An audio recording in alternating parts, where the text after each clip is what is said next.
Ndabasubije bene data mu izina ry'umwami wacu Yesu Kristo. Amazina yanjye ni Ingabire Clemence.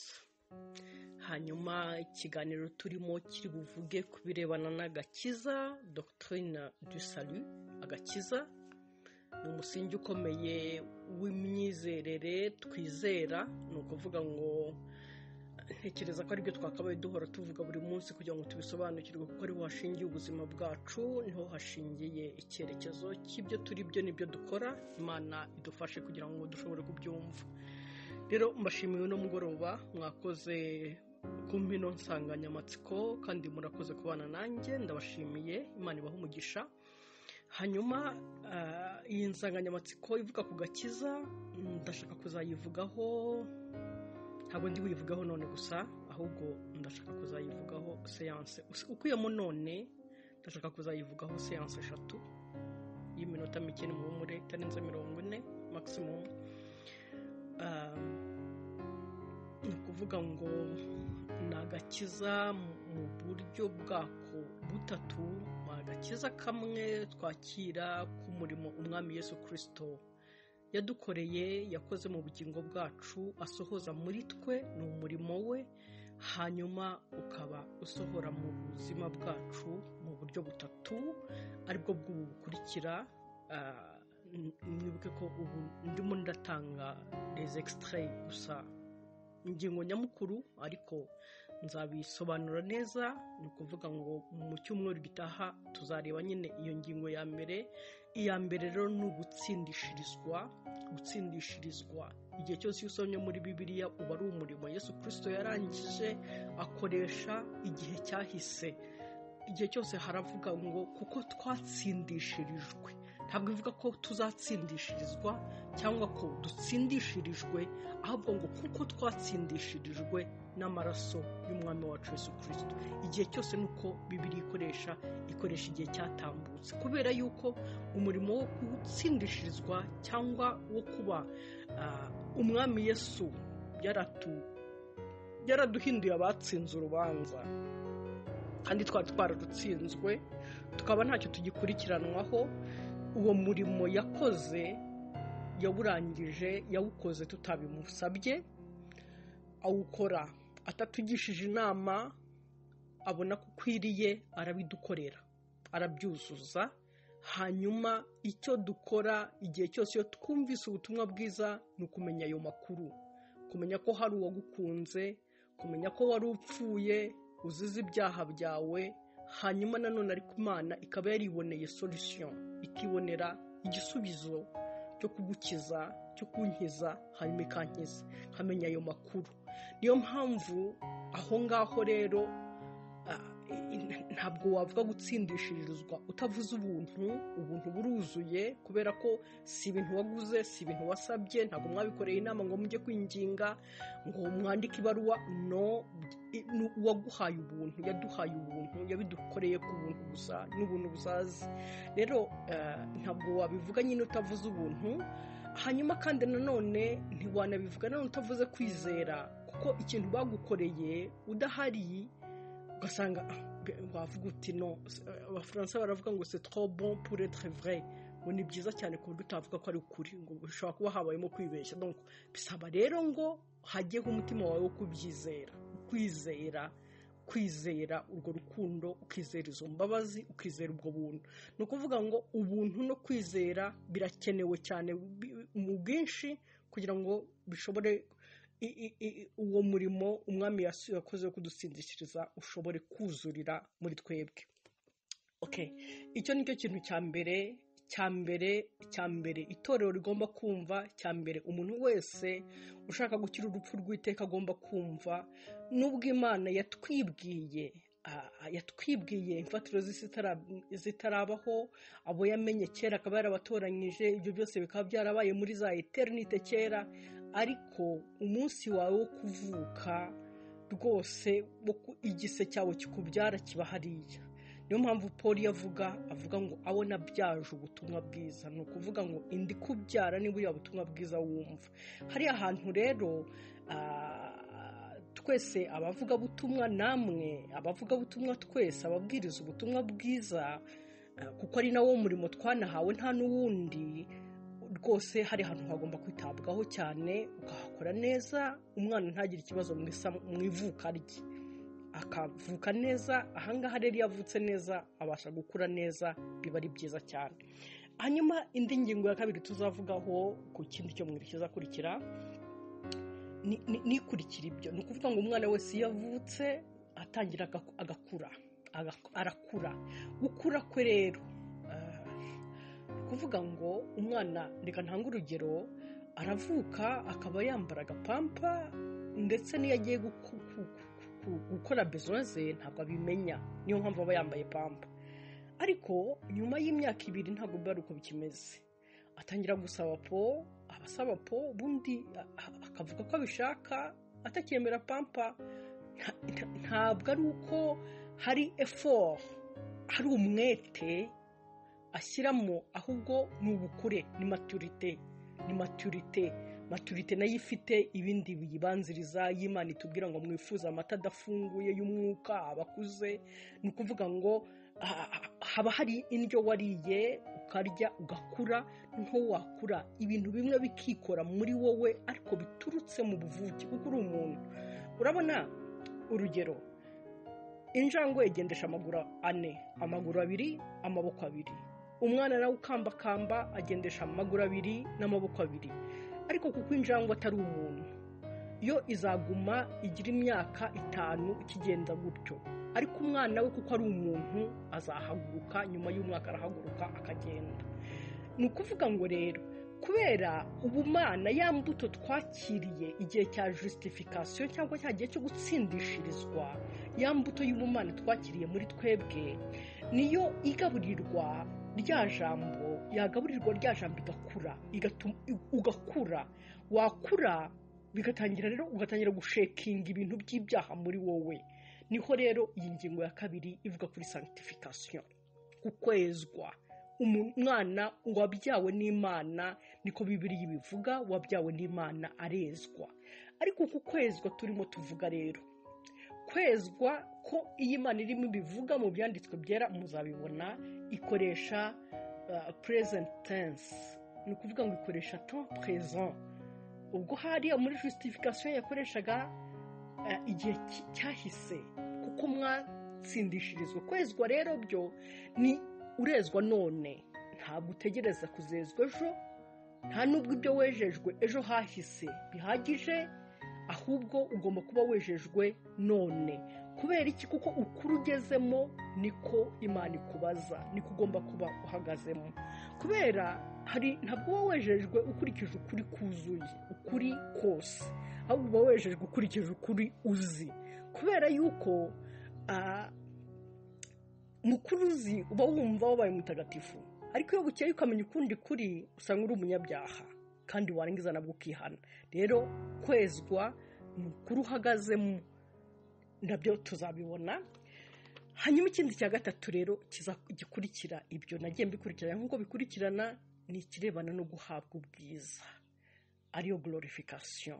Icyo ngiyo rero akaba ari amasezerano dufite mu mwami Yesu yo kubona ubwiza bwe. Iyo avuga ati imirimo nkora muzayikora ndetse muzarushaho, akavuga imirimo y'umwuka wera akorera mu bizera, akorera mu itorero, yose la gloire, ni glorification itorero rigomba kuba rifite, bitewe n'uko ryavuye kuri ruriya rwego rwo gutsindishirizwa, rikaba ryarabimenye rikabyizera, hanyuma rikagenda urugendo rikaba ryezwa, hanyuma glorification automatique. Mwibuke ko ibyo bidatangirana n'umwaka runaka, nk'uko utavuga ngo kuri periode runaka ngo umwana ngo nibwo yatangiye ibi n'ibi. Ni ibintu bikorwa buri munsi utayibona ukuntu birimo biba, ariko ukazabona amatunda yabyo nyuma. Nk'uko Imana yaravuze ngo nk'uko utamenya nguko umwana kurira mu nda y'utwite, niko utamenya ukuntu imirimo y'Imana igenda. Nuko nguko rero ukuntu tugenda dukura, ntabwo bavuga ngo yakuze ngo saa 4 z'ijoro n'iminota ingahe. No, ni ibintu bigenda biza, ukazabona umwana yavuye mu bubebe yabaye enfant, avuyemo akazakura, akazaba ingimbi, akazaba umuntu uri mature. Voilà. Nuko uyu munsi rero icyo nshaka ko tuvugaho ni ukuvuga ngo ndakora introduction kugira ngo nibura tugende mu mijishi imwe igendana ivuga ku gakiza. Rero uyu munsi nibyo turi buvuge. Imana ibaho umugisha. Turakora introduction, ubutaha tuzavuga biriya bitatu. Yesu urabaho umugisha. Reka dutangire dusenga Imana. Ndagushimiye Imana isumba byose mu izina rikomeye rya Yesu. Ngushimiye imbabazi zikomeye watugiriye, ngushimiye urukundo rutagira akagero wadukunze, kandi ngushimira yuko mwami hejuru y'ibyo wadukoreye byo kudukiza unagaruka kugira ngo ubitwigishe biciye mu mwuka wera kugira ngo tubisobanukirwe. Ndakwinginze rero kugira ngo yaba jyewe uvuga, yaba na bene data banyumva, twese hamwe udufungura amatwi yacu kugira ngo dushobore gusobanukirwa n'ibyo urimo wigisha itorero uyu munsi, n'ibyo urimo tubwira, kandi dushobore kubohorwa n'ijambo ryawe mwami, kugira ngo aho bitumvikanye neza bishobore kumvikana, kugira ngo ahari icyuho gishobore kuzibwa, kugira ngo ahari umwijima haboneke umucyo wawe, kandi mwami kugira ngo ahari intege nke haboneke guhwiturwa, haboneke imbaraga ko guhwiturwa kuzanwa n'umwuka wera mu bugingo bwacu. Ndabigusabye rero data mu izina rikomeye ry'umwami wacu n'umukiza wacu Yesu Kristo, amen. Voilà, rero nari ndimo mbabwira ko uyu munsi turakora introduction ku gakiza. Nagira ngo mbibutse yuko agakiza ari wo musingi w'ibyo twizeye. Kadahari ndibaza ntabwo naba mbazi, namwe ntibamwaba munzi, ariko uyu munsi turaziranye kandi dufite ibyiringiro. Kadahari umuntu ashobora kubaho akiyahura kuko n'ubundi nta kundi, ariko kuko dufite ibyiringiro by'ubuzima niyo mpamvu tubaho tukanezerwa, naho waba uca mu bimeze gute ariko ukanezerwa. Rero Imana ishimwe kuko yadukunze ikadukiza ikadutabara. Okay, voilà. Agakiza, gukizwa rero. Gukizwa, iyo tuvuze agakiza donc reka ndimo ndagerageza kubisobanura. Iyo urimo ubwiriza auditoire utareba biba bivunnye cyane, kuko ubundi auditoire ureba umenya ukuntu uri bwadapte speech yawe ukurikije understanding ya buri umwe wese, kuko buriya umuntu areba abantu uhita umenya niba barimo bakumva cyangwa batakumva, kuko body language, umubiri w'umuntu uvuga ukuri kuruta uko ururimi rwe ruvuga burya. Rero mwihangane, biba bisa nkaho bivunnye, niyo mpamvu ndasobanura mpereye nsa nkuhera hasi cyane kugira ngo n'uwaba afite intege nke wese ashobore kumva. Okay, iyo tuvuze agakiza ijambo ririmo rikomeye, inshinga irimo no gukizwa. Gukizwa ni ukuvuga urumva ko harimo gupfa, harimo ikintu cyitwa gupfa hirya, none habonetse gukizwa. Gupfa niryo jambo ry'ikinyuranyo ryo gukizwa. Rero twakijijwe urupfu rw'iteka, urwo rupfu rw'iteka rukaba rwarazanywe n'urubanza.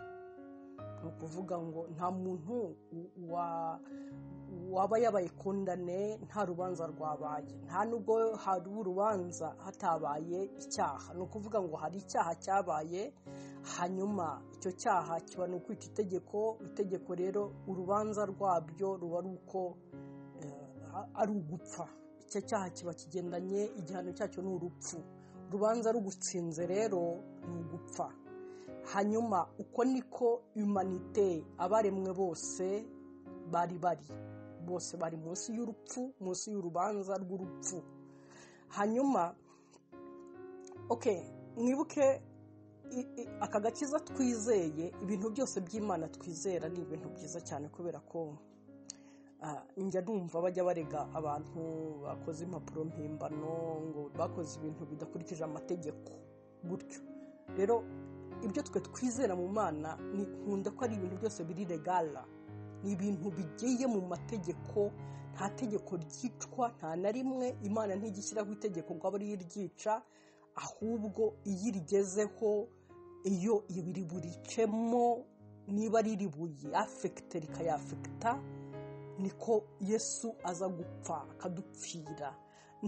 Imana ntigire gutya ngo ngo ikirike urutoki ivuga iti nisubiyeho ubwo ari abana banjye babikoze reka bihwaniremo, ntabwo nkivuze ko bazapfa. Oya, ntabwo Imana yica amategeko, ahubwo niba yaravuze ngo ubugingo bukora icyaha buzapfa, nk'uko Ezekiel igice cya 18:20 kibivuga, ubugingo bukora icyaha buzapfa. Niba ubwo bugingo bwakoze icyaha ni ngombwa buzapfa. Nibwo bugingo bwakoze icyaha buzapfa. Niba ari ubwo umwana w'umuntu yaremye imukunze, ubwo nyine buzapfa.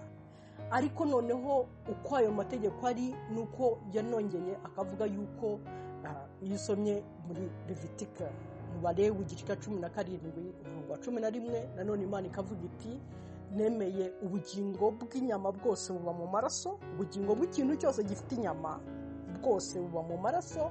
Rero nemeye ko ayo maraso ashobora kubabera impongano, muzajya muyasuka ku gicaniro ababaye muri impongano. Bisobanurwa ngo ubwo already niba itegeko rya mbere umuntu ubugingo bukora icyaha bugomba gupfa, urubanza niruba nuko already bwo no gupfa. Ariko hari irindi tegeko rivuga ko nanone rero ubugingo bw'inyama buba mu maraso hashobora kuboneka impongano. Noneho bajye gushaka impongano rero. Hanyuma hahite haza noneho amategeko nanone yo kureba ese impongano bemera ni iyihe. Impongano ni ukuvuga ngo impongano ni umucunguzi. Wacungura ute ubwo bugingo bwagombaga gupfa kuko bwakoze icyaha? Wabucungura ute? Ubwo ni ukuvuga ngo bagiye kureba ku mategeko arebana no gucungura. Nibagera ku mategeko agendana no gucungura, murabizi ko ari menshi cyane, ntabwo ndi buyajyemo yose, ariko hari amategeko agendana no gucungura ibyagombaga iby'Uwiteka wagombaga kumuha. Reka nifashisha ahantu hamwe juste mfashe muri Hazard nko muri Levitike igice mu Balewi igice cya 23 ndibaza ko ari umurongo wa 31 aho Imana ivuga ni 31 na 32 ndibaza 31 ibivuga ibigomba guhabwa Uwiteka. Kavuga ati rero ibimera byose mu butaka 1/10 cyabyo ni cy'Uwiteka. Atariko rero nushaka kubicungura, ushaka kubicungura no kuvuga ngo tuvuge urugero ibyameze mu butaka, wenda wejeje ibishyimbo weza n'ibitoki, weza n'ibijumba, none washaka gucungura ibitoki ukaba watanga ibishyimbo kuko ari byo ufite byinshi, ugashaka gucungura ibitoki. Imana ikavuga iti nta kibazo uzabicungure, ariko rero icyo wagombaga guha Uwiteka nugicungura ubwo uzagomba kucyongeraho 1/5 1/5 cyacyo. Ni ukuvuga ngo aho kugira ngo utange 1/10 noneho uzatanga 1/15. Yagera ku birebana n'amatungo ikavuga uko bizagenda, ikavuga iti ikintu rero kizaba amatungo azaca munsi y'inkoni yose ayose n'ay'Uwiteka. Ati rero nupima ukashaka kuvuga ngo ugiye gucungura ni amategeko abiri. Irya mbere kuba wanabitekereje, ari ryo watekereje, ari n'iryo ngiryo byose bizaba iby'Uwiteka. Hanyuma ahandi ku mpamvu runaka zisobanura ko wenda waba ukeneye imfizi yaciye munsi y'inkoni iya 10 ikaba yabaye imfizi kandi ukeneye imfizi, rero uzatanga 2 fois inshuro ebyiri. Ni ukuvuga ngo uzatanga iyo utange n'iyindi.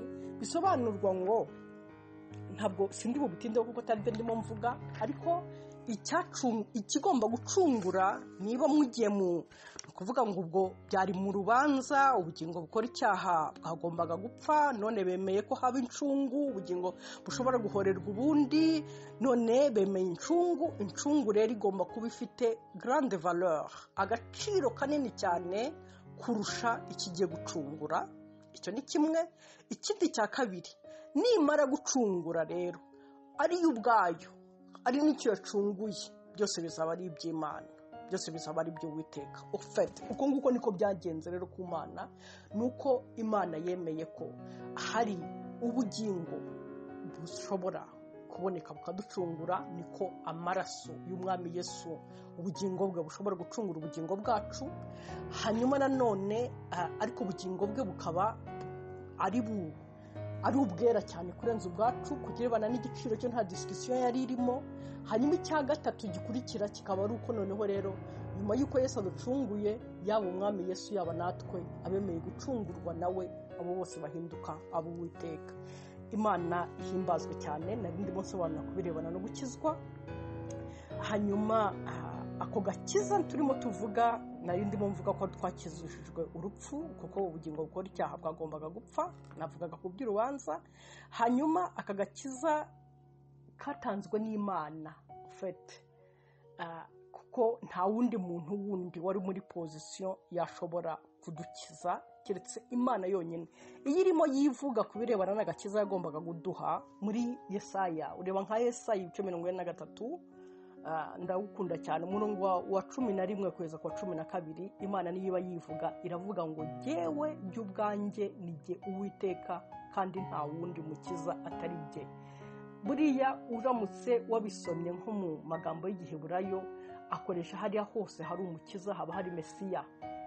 Ati nijye Mesiya, nta wundi Mesiya atari jyewe. Nijye wabwirije iby'agakiza kandi ndakiza, ndabigaragaza, kandi muri mwe nta yindi Mana yahabaye usibye jye.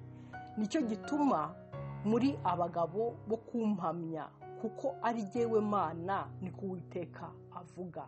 Nijye mukiza, nta wundi mukiza atari jye, nijye nkiza kandi nkabigaragaza. Uwo ni Imana yarimo yivuga mu butumwa bwiza bwa Yesaya. Ni ukuvuga ngo aho honyine, kuvuga ngo Imana niyo yiyita Mesiya.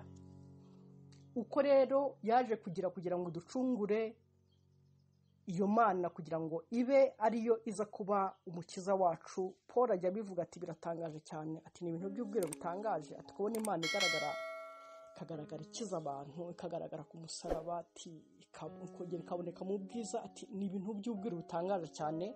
Ariko reka nkoresha ka illustration gato gashobora gufasha n'umuntu utabyumva cyane. Urugero, yaba twari nko muri classe, nkoresheje urugero rufatika cyane rwafasha umuntu kumva, ariko nubwo tutari muri classe ngo tube turebana, reka ngerageze. Urugero, fata amazi mu icupa y'Inyange, hanyuma nurangiza urebe icupa rya Nili, icupa ryavuyemo amazi ya Nili ryogeje neza, hanyuma usukemo kuri ya mazi y'Inyange. Usutsemo ayo mazi y'Inyange ariya wasutseho y'icupa ry'Inyange, nariya yagiye mu icupa rya Nili, uramutse ugiye kuyareba mu by'ukuri biramutse ari ugupima nka densité ngo birebe, wasanga nayo ubwayo aray'Inyange, nubwo ari muri container ya Nili, ariko n'amazi y'Inyange. Uko fete niko Imana yabikoze kuva kera kose. Imana ni imwe, ni Imana Data, niyo ifite ijambo ryayo muri yo, yaremesheje ibintu byose kuko yavugaga bikaba. Ni nayo ifite umwuka wayo uperforminga, ugasohoza ibyo ivuze. Hanyuma iyo Mana rero kugira ngo ushobore kuducungura, ni nk'iyo yari idevershije, isa nk'iyisuka mu mubiri yaremeye mu nda ya Mariya, kuko niko yari yavuze. Uwabanje kubihanura ni ku bice 40 ndibaza, ni Dawidi arahanura, aravuze ati ibitambo n'amaturo ntabwo wabishimye, niyo mpamvu wanyiremeye umubiri. Igitabo cy'Abaheburayo kibisubiramo ku gice cya 10. Ibitambo n'amaturo, kuko ibitambo ntibyashoboraga kuducungura. Nubwo mwibuke hano havuga ngo ubugingo bukora icyaha buzapfa, ariko nemeye ko, kuko ubugingo bw'inyama bwose bo mu maraso nemeye ko bushobora kubabera impongano mukabusuka ku gicaniro. Ntabwo rero ubw'inyamaswa bwashobora kudukiza, kuko ko ubugingo bwazo buri hasi y'ubwacu mu birebana n'agaciro, rero ntabwo bwashoboraga kudukiza. Niyo mpamvu igihe cyose bwabaga buri butwikira ibyaha, ariko ntibwari bubikureho burundu. Niyo mpamvu rero Imana yo mu mbabazi zayo izagira gutye ikaza kwideversa, yideversa muri wa mubiri yaremeye muri Mariya. Hanyuma umusore w'imyaka 33 araboneka igorogota aje kuducungura. Umurebeye inyuma akabona ni umuntu n'Imana mu muntu. Nibyo Yohana yabonye amukubise amaso, aravuga ati nguriya wa mukiza twategerezaga. Aravuga ati uriya sinshobora gupfunda udushumi tw'inkweto ze. Abantu bamubwiye bati wa muntu dore nawe wowe wahamyaga atangiye kugutwara abayoboke. Ati reka muramenye ntabwo uriya nigereranya nawe. Ati uwavuye mu ijuru niwe uzi byose kandi niwe ukwiye kumvirwa. Ati naho jye wo hasi ncishwa bugufi. Ati jye gusa nari intumwa ye imubanziriza. Ni ukuvuga ngo umuntu wese wabaye mu mwuka yarebye Kristo abona Imana. Ariko nyine urumva uri mu mubiri abona umuntu akabona umuhungu wa Mariya. Okay, Imana idufashe kugira ngo dushobore kubyumva. Tunibuke yuko Imana reka nkoreshe rwa rugero rw'amazi rugo ruri bizarre. Okay, rwa rugero rw'amazi mwibuka ko Imana uko izabigenza yongera ikanavuga ko Kristo azongera gusubira muri originalite ye. Ni ukuvuga ngo Imana Kristo azasubira mu Mana. Bibiliya ibivuga mu Bakorinto ba mbere ku gice cya 13:28 aho ivuga ko ubwo Kristo ngo ubwo byose nibimara ngo kumwegurirwa, inamara kwiyegurira byose, ibintu byose babandi yacunguye bamaze kwegurirwa muri we, hanyuma nawe ngo aziyegurira yari yaramweguriye byose kugira ngo Imana ibe imwe muri bose. Ni mu Bakorinto ba mbere 13:28 muze kuyisomera. Voilà. Hanyuma kagakiza rero kagiye gutangwa gute? Ndibaza ko ngomba kwihutisha cyane. Kagakiza za mbabazi Imana ukuntu igiye kugatanga. Reka manze nkoreho parenthèse gatoya ku bantu bajya bitiranya agakiza bakakitiranya, bibaza ko umuntu upfira abandi, umuntu yapfiriye abandi ngo asa nkaho aba yabaye umukiza wabo, aba ari intwari ikomeye. Mu by'ukuri ni ibintu bitagereranywa n'umwami Yesu haba n'umunsi n'umwe, ntimuzanabigeranye haba na rimwe, kubera ko hari abantu bajya bapfira abandi ku isi. Hari aba bodyguard bajya bapfira bashebuja, yabona bagiye kumurasa akibamba imbere ye akaba ari wisaso rifata, cyangwa umubyeyi akaba yabona imodoka mu muhanda igiye gutomera umwana we akamujugunya inyuma ye, imodoka ikatambukana nyina. Donc ni ukuvuga ngo cyangwa se abantu b'intwari bagira gutya bagatanga ubuzima bwabo bagakiza igihugu. Donc abo ngabo nabo turabafite, turabazi. Ariko nagira ngo mbabwire ko bidashobora kugereranywa n'umunsi wa rimwe, ngo wenda banagerageza no kubivuga babigiranye n'umwami Yesu, kuko bidafite aho bihuriye. Icyambere gituma bidafite aho bihuriye nuko ari uwo nguwo ugiye gupfira abantu, yaba ari umubyeyi upfira umwana we, yaba ari iki, mu by'ukuri n'ibyo atanga ntabyo afite, kuko arimo aratanga, aribaza ko atanze ubuzima akijije umwana we. Yaba uwo mubyeyi yaba n'umwana we, bombi ntacyo bafite cyo kuramira, kuko bose ntacyo bafite, bose n'ubundi ejo bazapfa. Niyo mukijije n'ejo azapfa. Ibyo ni ce sont des symboles, ni ibishushanyo gusa byo mu isi byatubera nk'imfashanyigisho, ariko ntibifite ikintu gisobanura mu buryo bw'umwuka, kubera ko Yesu yatanze ubuzima butari mu rupfu. Hanyuma tububonye, kandi ababubonye ntibazapfa haba na rimwe, bakize urupfu iteka ryose. So rero Yesu yari afite icyo atanga, kandi n'abo yahaga ntacyo bari bafite. Noneho rero abahaye babaho iteka ryose. Ndibaza ko ntabwo twabigereranya haba na gato. Ikindi cya kabiri nuko hari abantu bajya bagereranya, ukumva barimo barigisha bakavuga ngo hari abantu bapfuye nabi, ngo ndetse wenda no kurenza Yesu. Biterwa nuko abantu babibona, ariko ntekereza ko atari ukuri, kubera yuko nta muntu n'umwe, umuntu wese wapfuye wundi yari ipfiriye ku giti cye, yagiriwe nabi wenda n'abantu bamwishe nabi nyine, hanyuma ariko baramwica. Ariko kandi ni urubanza rw'abantu bo mu isi, kuko urupfu rwaje mu isi kuva habonetseho icyaha bisetu. Ariko Yesu we nta cyaha yari afite, nta n'urubanza rwari rumufate na gato, kuko we yaravuze ngo ntanga ubugingo bwanjye ku bwanjye ntawe ubunyaka. Ntabwo ari uko hari umuntu wamushoboye kumufata ku ngufu, we ni ubushake bwe bwite. Icyo ni icya mbere. Icya kabiri ari nacyo gikomeye cyane, ni uko nta muntu n'umwe urapfira ibyaha by'abandi bantu. We yapfiriye ibyaha bya humanite yose. Rero ntabwo wamenya ukuntu bimeze uramutse wikoreye urupfu nari buzapfe n'urupfu rwa runaka yari buzapfe, ukarangiza generasiyo imwe ugakurikizaho indi, ugafata ababayeho, abariho n'abazabaho.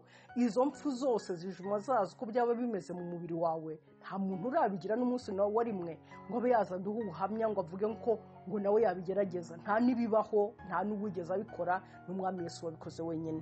Rero ibyo ngibyo ntitukagerageze no kubigereranya kuko bitagereranywa haba na gato. Hanyuma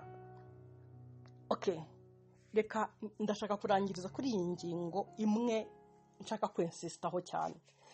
Uru rupfu rw'umwami Yesu agiye kuducunguza, ni ukuvuga ngo agiye kuba incungu yacu. Ariko igihe iyo twumvise amakuru yabereye Karuvari, Yesu akajya ku musaraba, ikintu yari akoze, igikorwa yakoze hariya cyari ikihe? Nuko yadukijije. Hari ibintu bibiri nshaka ko tumenya gutandukanya. Amagambo abiri Bibiliya ikoresha, ivuga icyaha ikavuga n'ibyaha. Irabitandukanya, hamwe ibishyira mu bwinshi, ahandi ikabishyira mu bukeya, muri singulier no muri pluriel. Reka mbahe urugero. Muri pluriel ho haruzuye muri Bibiliya. Reka urugero ntanga n'urwaho itabivuga. Ivuga icyaha kuko nicyo cyazanye Yesu kuza kudukiza. Reka dusome mu Baroma ku gice cya 5, ndahera ku murongo wa 15 ndageza ku wa 18. Reka nihutishe. Haravuga ngo ariko impano y'ubuntu bw'Imana ntigira ihuriro n'icyo gicumuro. Icyo gicumuro, abafite izindi Bibiliya, igicumuro mutajya ngo ni ikindi kintu gishya. Igicumuro c'est le péché cyangwa sin, le sin ni icyaha, c'est tout, izambi. Ariko impano y'ubuntu bw'Imana ntigira ihuriro n'icyo gicumuro, kuko ubwo igicumuro mwumve ko ukuntu irimo ishyira mu bukeya. Ubwo igicumuro cy'umwe cyateje abantu benshi urupfu, niko ubuntu bw'Imana n'impano y'ubuntu bw'umuntu umwe ari we Yesu Kristo byarushijeho gusaga kuri benshi. Iherezo ry'ubwo buntu ntirigira isano n'iry'icyaha cy'uwo muntu umwe. Kuko iherezo ry'icyo cyaha ryari iryo gucirwaho iteka, naho iherezo ry'iyo mpano y'ubuntu yatanzwe kubw'ibicumuro byinshi no gutsindishirizwa. Kuko ubwo igicumuro cy'umuntu cyateye ko urupfu rwimikwa n'umwe, ni nako abahawe ubuntu busesekaye n'impano yo gukiranuka bazarushaho kwimikanwa ubugingo n'umwe ari we Yesu Kristo. Nuko rero ubw'igicumuro cy'umuntu umwe cyateye ko abantu bose bacirwaho iteka, ni nako icyo gukiranuka cyakozwe n'umuntu umwe cyahesheje abantu bose gutsindishirizwa bagahabwa ubugingo. Amen. Ni ukuvuga ngo icyaha, mwabyumvise, Imana yagiye ivuga igicumuro, hanyuma ikavuga n'ibicumuro. Hanyuma igicumuro nicyo cyatangiye, hanyuma kirangije gitangira noneho kiba nk'igiti kizajya cyera amatunda. Ufite ibicumuro n'amatunda, ibicumuro n'amatunda y'igicumuro, cyangwa ibyaha n'amatunda, amatunda n'imbuto, voilà, n'imbuto z'icyaha. Ni nayo mpamvu Imana irimo ibivuga isa nk'ibigiranya nkaho koko ari nk'igiti cyaba giteyemo kibi cyane, kuko ivuga imbuto za kamere. Imbuto, urumva ko n'imbuto ntabwo iba rangaje ibikoresheje bimeze nkaho ari igiti, ariko stili yajya no mu mwuka naho ikavuga ko ari imbuto z'umwuka, nabwo cyaba ari igiti cyiza giteyemo. Kugira ngo tubone ko tubyumva neza, reka duse nk'abasubira mu Edeni. Tujye mu Edeni. Mu Edeni Adamu bamuremye, hanyuma barema na Eva, barangije babashyize muri jardin d'Eden. Muri Edeni harimo ibiti byinshi biribwa, ndetse yemerewe no kurya kuri ibyo biti, ariko hari igiti kimwe Bibiliya isobanura, ubwo turi ku gice cya kabiri, umurongo wa 9, hari igiti kimwe kiri hagati muri jardin ngo kimenyesha ikibi n'icyiza. Baramubwira ngo aramenya atazakiryaho kuko umunsi yapimye akakiryaho, umurongo wa 17, umunsi yapimye akakiryaho no gupfa azapfa, kizamwica. Hanyuma hari ikindi ako ngako mugafate ku ruhande ndaje nkagarukeho. Ikindi cya kabiri, Imana imbere z'utarageraho ku gice cya mbere ku murongo wa 28, Imana yaremye ibintu byose, irangije ibwiye umuntu, iramubwira iti mutware ibintu byo muri iyi, muhingire ino jardin muyikorere, muzayihingire muyikorere, ibintu byose bigende neza, mutware amafi yo mu nyanja, mutware inyoni, mutware ibikururuka, mutware ibintu byose, mube abatwari, mushobore donte, cyangwa ijambo ry'icyongereza rikoreshwa aravuga ngo is just to subdue, mu bidonte, bibe munsi under your authority, munsi ya authority yanyu. Urumva rero kuba ibintu yaba ni ukuvuga ngo ibintu byose buri muri jardin, harimo n'inzoka ngo yari ruze, yari ifite ubucakura ruze, yego yari ifite ubujyangiri bwinshi, yari ifite ubucakura bwinshi muri jardin, ariko iyo nayo umuntu yari yahawe ubutware bwo kuyidonta. None umuntu rero aretse kudonta gutegeka ya nzoka, ahubwo yayigize mugenzi we, yahindutse umujyanama utangiye kujya amugira inama. Niko ya nzoka rero ije itangiye kumugira inama, kandi basa nk'abajya kunegura Imana. Ni ibintu biteye ubwoba cyane. Itangiye kumugira inama isa nk'ijya kunegura Imana, ivuga ko hariya yarababwiye ngo ntimuzaryeho, nyamara igituma yabibahishe ni ukugira ngo mutazamera nka we. Nyamara urumva yaratakaje akazi ko kudonta, ko gutegeka, ko gutwara. Ntabwo utwara ari umujyanama wawe. Ubu umujyanama wawe setone gala, ni umuntu mungana, ni umuntu muri mu cyiciro kimwe, n'uwo wahaye umwanya wo kujya mu cyiciro cyawe. Ntabwo uwo ukidonta kitari no muri noca yawe, ntabwo byari muri nature yabo, bo bari abantu, bo byari ibintu, byari ibikoko. So nuko rero umuntu yatakaje credibility ye, ariko reka duse nk'ababiha portrait, ifatika kugira ngo tubone uko tubyumva. Urabona iyo Imana ivuga inyamaswa, uyu ugiye ahandi muri Bibiliya, iyo ivuga inyamaswa, nubwo hari ubusobanuro buke bundi buyivuga ukundi, ariko ubundi muri rusange ukurikije nk'ubuhanuzi bwa Daniyeli, ugakurikiza ubuhanuzi bw'ibyahishuwe, ivuga ubwami bw'inyamaswa. Inyamaswa ibizivuga nk'ibintu by'imico mibi, byagera ku muntu ikamuvuga nk'imico myiza. So rero uko nguko niko aha tuvuye muri portrait isa nk'umugani yo muri Eden, bishoboka ko nta binyamaswa byari bihari birimo bigenda iruhande, ahubwo bishobora kuba ari imico yo muri Adamu, yo mu muntu. Imana yabwiye iti rero ushobora uyitegeke, uyitware, ntikagutegeke, ahubwo ni wowe uyitegeka. Yenda wakwibaza uti Imana se yarema imico mibi mu muntu gute? Reka nze nkwereke uburyo Imana ishobora kuyirema kandi atari imico mibi, ahubwo wowe ukayikoresha nabi. Reka ndafata urugero, ingero ebyiri. Reka mfate nk'icyo twita uyu munsi ishyari. Nibaza ko ishyari ridatangira ari ishyari, ubundi ryakaba yari ishyaka. Kuba nareba nkabona mu mugenzi wanjye amaze kubaka inzu, hanyuma nanjye nkavuga nti yo, even me I can make it. Nanjye nashobora kubaka inzu, nkanamusanga nkamubwira nti wabigenje ute, ngira inama. Ntabwo ibyo ari ishyari, ni ishyaka. Babyita, njya numva mu Kinyarwanda cya kino gihe babyita ishyari ryiza, ariko ishyari ryiza ntiribaho, ni ishyaka. Rero ishyaka rero ubundi icyari ishyaka, Imana yakiremye ari ishyaka.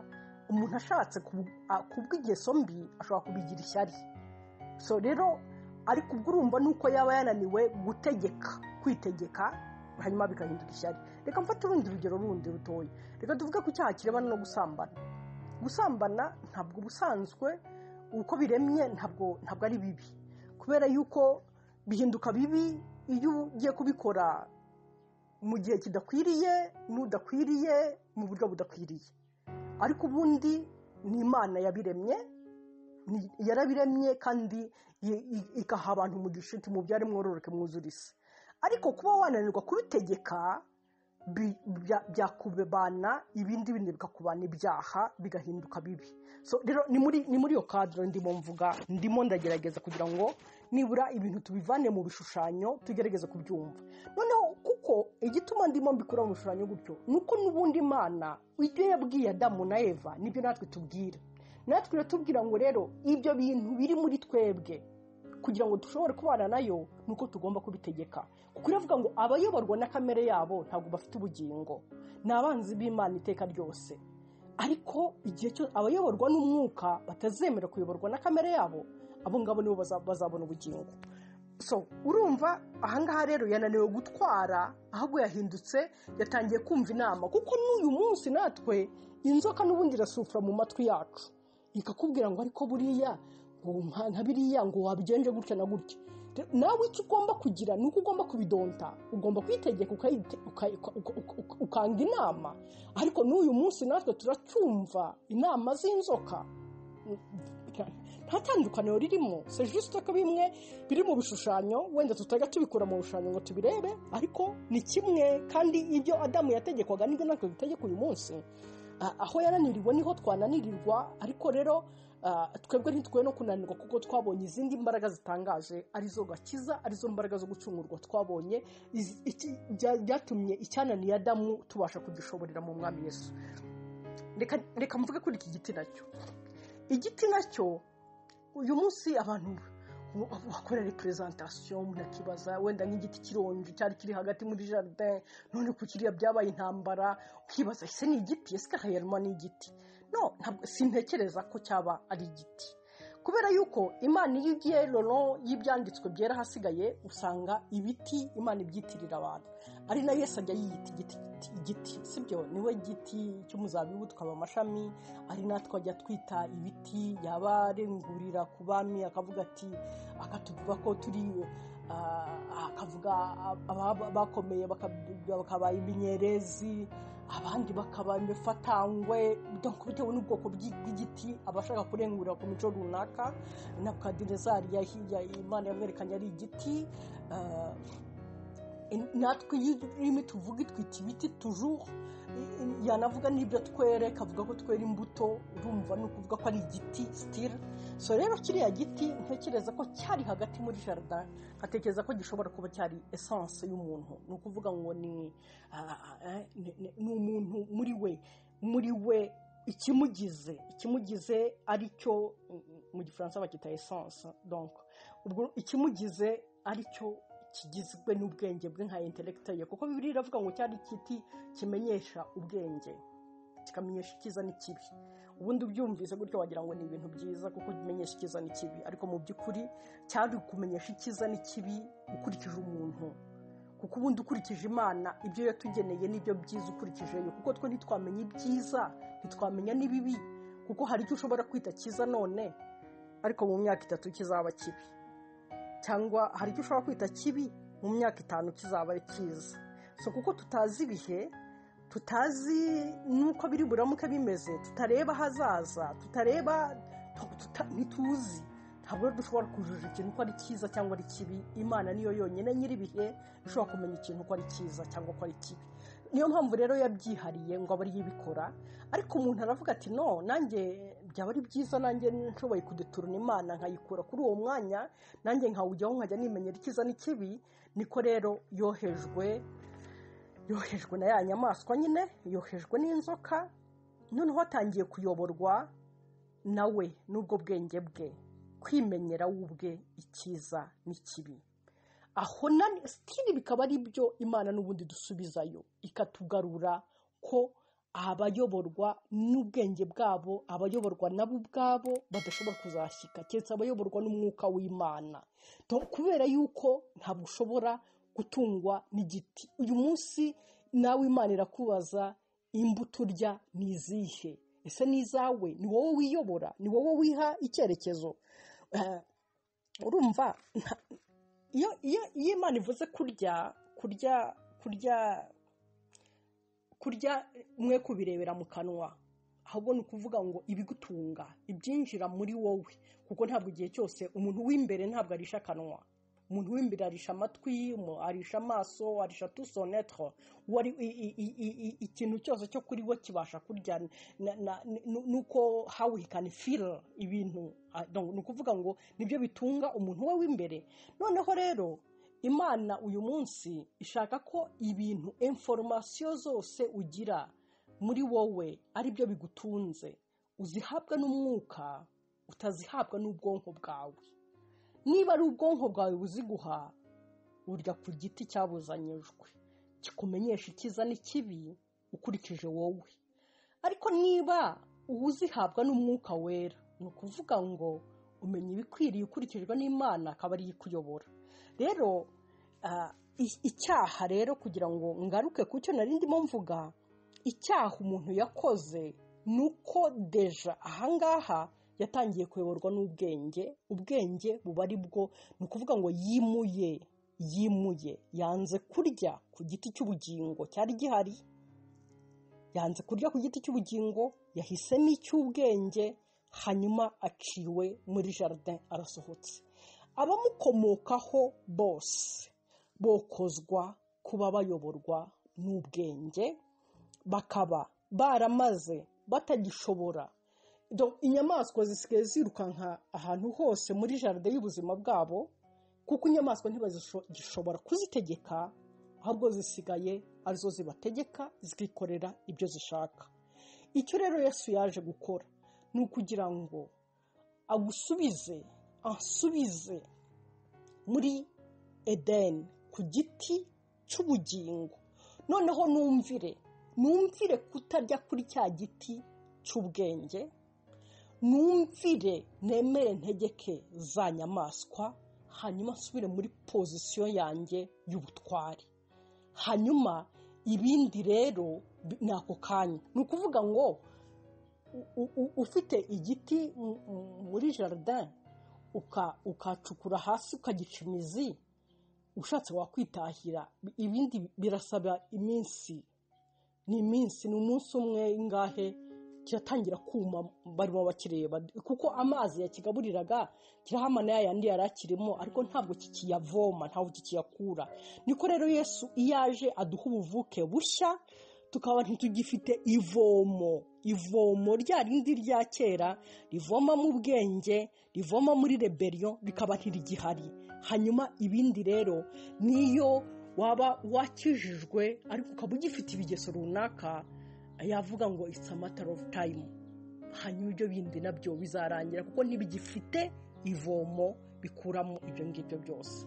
Ngiyo methodology y'agakiza, ngiyo understanding cyangwa imyumvire isaba kugira ngo dushobore kumva umurimo umwami wacu Yesu yakoze. Ntabwo ako ni akantu gato k'ubusabusa kadafite n'icyo kavuze cyane kugira ngo dushobore kumva ibirebana n'ubutumwa bwiza bw'umusaraba. Ariko gusa muri rusange icyerekezo ni icyo, ni ukuvuga ngo aho Adamu yagwiriye, aho ngaho niho tugomba gucekingira, kuko umupira aho warengeye ni naho urengurirwa sitira. Naho ngaho rero niho tugomba kureba, ukareba wowe biti umwami Yesu icyo yaje gukora muri wowe, ni ukuza ahangaha byananiranye kugira ngo adukatire uwo muzi. Uwo nguwo nababwiye ngo niyo kwagutsindishirizwa. Ntabwo yawukoze tumufashije, ntabwo yawukoze twabimusabye. Ndetse iyo Paul arimo bivuga, aravuga ngo tukiri abanyabyaha, tukiri abatukanyi, nibwo yadukunze. Yabikoraga tutanabishaka, arabitwuzuriza, hanyuma ibindi rero biba automatique. Nidutangira nitwumva gutsindishirizwa, wumvise ubutumwa bwiza ukumva gutsindishirizwa, deliverance ihitiba, kuko umurimo umwami Yesu wo yarawusohoje, yarawujuje. Imana ibaha umugisha bene data. Nashakaga kubasaba ngo mu gihe turimo twiga kubirebana n'agakiza, dufatanye dusenge Imana kugira ngo Imana iduhe understanding, idufashe dusobanukirwe, idufashije gusobanukirwa kubirebana n'agakiza. Ibindi bintu byose bitugoramo, byaba mu buzima bwacu bwa buri munsi, byaba ibintu byose byakoroha kubera yuko agakiza korosha ubuzima. Abantu benshi bajya bavuga ngo yewe ngo Yesu ngo ni ukwihanganira muri we nyine ngo nta kundi, ariko nagira ngo mbabwire ngo ntabwo Yesu yatwikoreje umutwaro. Rimwe na rimwe tuba tutarigeze twumva prinsipe z'agakiza neza, tuba tutarabyumvise cyangwa tutarabaye delivery n'agakiza, twaba dufite mu bwenge ariko ntabwo twabonye deliverance yako. Kuko Yesu waravuga ngo umutwaro mbikoreza nturemereye, niko avuga. Hanyuma yarangiza akavuga ngo yemwe abarushye n'abaremerewe muze munsange ndabaruhura. Rero uko kuruhuka ndasenga ngo kube umugabane wacu mu izina ry'umwami wacu Yesu Kristo. Reka dusenge. Ndagushimiye mwami, urakoze cyane kubw'ijambo ryawe, ndagushima kubw'umurimo wawe urimo ukora mu bugingo bwa buri umwe wese muri twebwe, ndagushima